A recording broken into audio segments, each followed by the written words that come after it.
Hey everyone, this is Eyram, and I'm here for another Ask Eyram Q&A. Today I'm looking at my email. I'm going to make this circle a little bit smaller so that you can see it. There we go.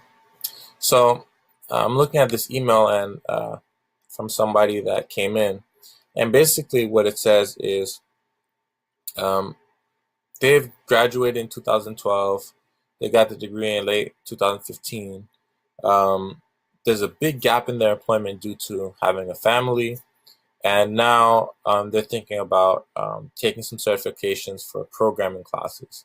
The question is, do they think that they're doing the right thing, or should they stick to computer security, which is what they got um, a minor in, or a concentration with their computer science degree, and then network, or should they just keep taking certifications?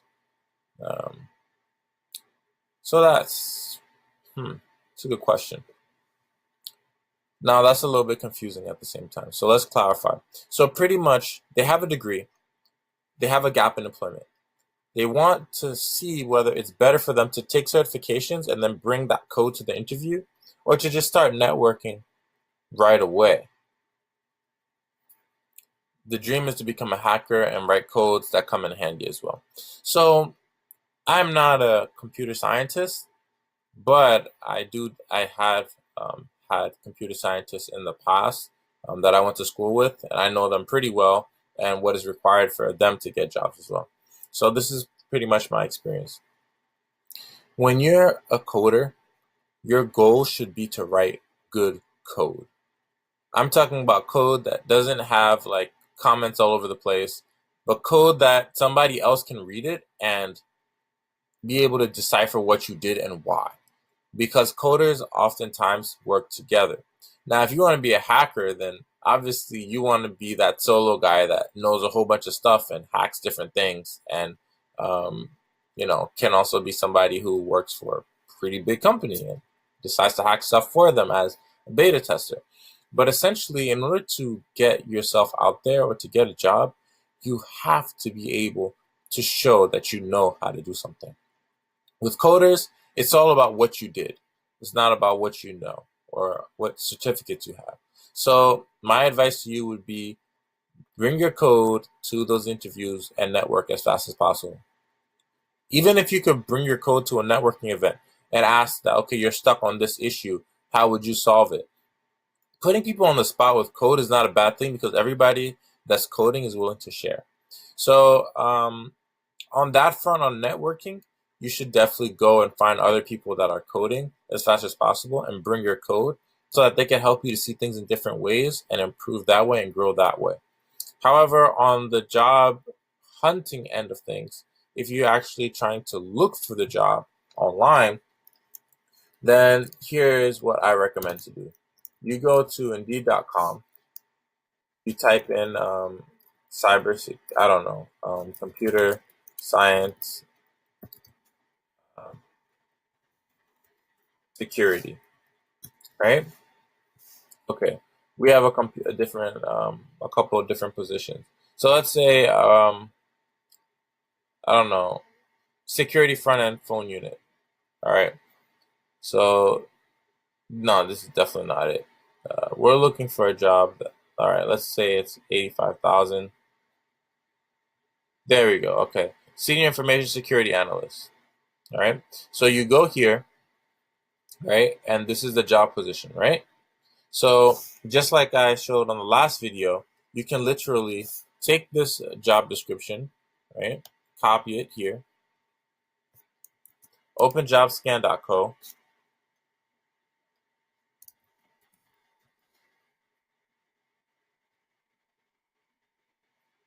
paste it here, then get somebody else's resume, which you can do by going on find resume here on Indeed.com. Type in computer scientist or some computer security and see what comes up. All right, we got computer technician and programmer, security analyst. Perfect. All right, we got their resume, right? We copy this, put it into jobscan.co, and scan it. And we see what's the difference between that resume and the job description. So as you can see here is that there's only a 34% match. And the match rate is basically calculated based on skills, keywords, titles, whatever. It's basically logistics. So, but the ATS did find a lot of things. Okay. So by matching these two resumes together, in terms of job position, let me increase my bubble. There we go. So by matching these two together, put that there.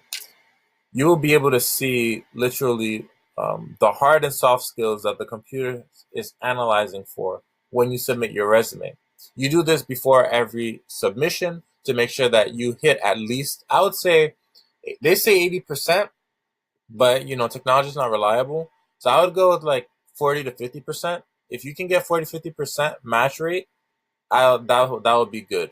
80% is way better, but it's almost impossible. But if you can get it above, sure. But minimum 40 to 50% match rate, okay? Using jobscan.co. That way, when you apply to these different jobs, if you bring your code there and you're networking, going to other events with people that are doing also computer security type stuff, keeping the ball rolling while talking to people and applying online using these techniques will definitely get you somewhere. So I hope that helped, Karen, and that's it. If you guys want to get more of these questions answered, you can go to plusengineer.com, which is our website, and you can go to the Vault. Now, the Vault is a place where I'm storing all my questions currently, and I am on a mission to pretty much answer every single job hunting question out there. So as you can see, if you go to the Vault here, you're going to come up with this password protected page. In order to get to that password protected page and get in, you need to subscribe to the email list. How do you do that? You can simply go into any article. I will put it on the side eventually that, listen, I'll put an opt-in on the side eventually. But the way to do it is you could just click this post and subscribe here. All right. So that's pretty much it for now. Go to the post, subscribe if you want to get all these questions bundled together along with text questions that I've answered with templates and all the other stuff you could pretty much need to job hunt. And I'll see you on the other side. Later.